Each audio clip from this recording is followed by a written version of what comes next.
today's world, it is often easier to live in a blissful ignorance than having to digest some of reality's horrid truths. However, the truths that are hidden the furthest in the darkness are the truths that most urgently needing to be brought to light. Imagine standing on your back porch enjoying the sunset. Off to the left, your attention is drawn to a gopher popping out of a hole. A moment later, you spot another one off to your right, then yet another just a few yards from where you stand. Suddenly you realize that what seems like a random gopher popping out of a random hole is actually a tunnel system connected via an elaborate network right below your feet. A network right under your nose, and you didn't even know it existed.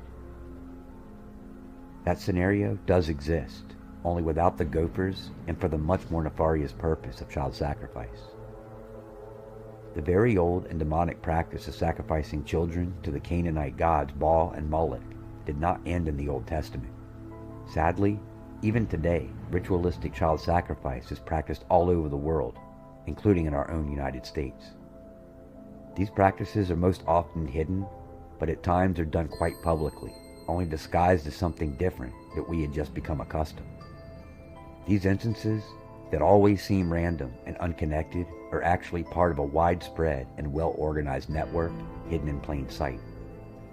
Today, child sacrifice is connected within 7 areas that work both together and independently to promote, protect, and profit from this maniacal system. The first is child trafficking. This element fulfills both supply and demand while creating commerce avenues for all other circles. Number 2 is abortion. Make no mistake, these are child sacrifices, no different than the times of Baal, only now, by partnering with those traffickers, they have added the benefit of profiting off of body parts, stem cells, blood, and much more. The third element is the industry of child protection. Although I will say that not all of these organizations are corrupt, many of these services, both government and private, including law enforcement, courts, schools, hotlines, foster care, orphanages, and international organizations, play a vital role in the grooming, distribution, abuse, and trafficking of the children around the world. Number 4 is child abuse. This can be the grooming or indoctrination of a child. It educates a how-to for the other circles, creating physical or emotional trauma. 5 is the satanic ritual abuse. This incorporates mind control, both physical and emotional trauma, psychological manipulation, and the altering of DNA and genetics, while creating armies of unaware participants who are spread out amongst the population. The 6th element is pornography. This is the production of sexually explicit media, both adults and children.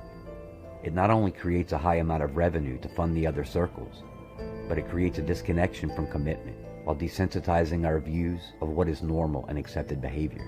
And this is created to be easily accessible. It is spread and proliferates via the internet, creating addiction and highly increasing its demand. Number 7 is the deep state. This is the element that controls, funds, uses, regulates, propagates, and connects each of these circles by the way of corrupt government, both local, national, and international. It uses surveillance, our officials, laws, courts, regulations, international corporations, corrupt media, and our entertainment industries to glamorize, normalize, and desensitize the population to these practices. You may be aware of some of the ways that these 7 areas are connected, yet unaware of their real intent. An example is Planned Parenthood, which on the surface, at worst, appears to be a service which legalizes the murder of an innocent unborn soul. The reality is that these are sacrifices to not only depopulate the children blessed by God, but to profit off their organs, cells, and the blood of the innocent. The connections of abortion and child trafficking are symbiotic. The images of the children who are trafficked, abused, and forced to endure satanic ritual abuse are sold online, both on the dark web and the social media platforms that we spend hours on daily. Every aspect of the trafficking, abuse, rituals, and pornography are easily accessible at the touch of our fingertips. Sadly, these few examples are just the tip of the iceberg. The connections and examples are endless, each becoming more nefarious than the next. The saving grace is that our God is a just God who is bringing that darkness to light. In the past 3 years, we have witnessed the beginning of massive takedowns of the many facets of these networks. The root of these evils stem from the ancient worships of false gods such as Baal and Moloch. The altars of the false deities were never fully destroyed and always found a way to integrate back within our societies. Unless we acknowledge these horrid truths and destroy the altars and idolatry once and for all, we will never end the sacrifice and suffering of God's little lambs.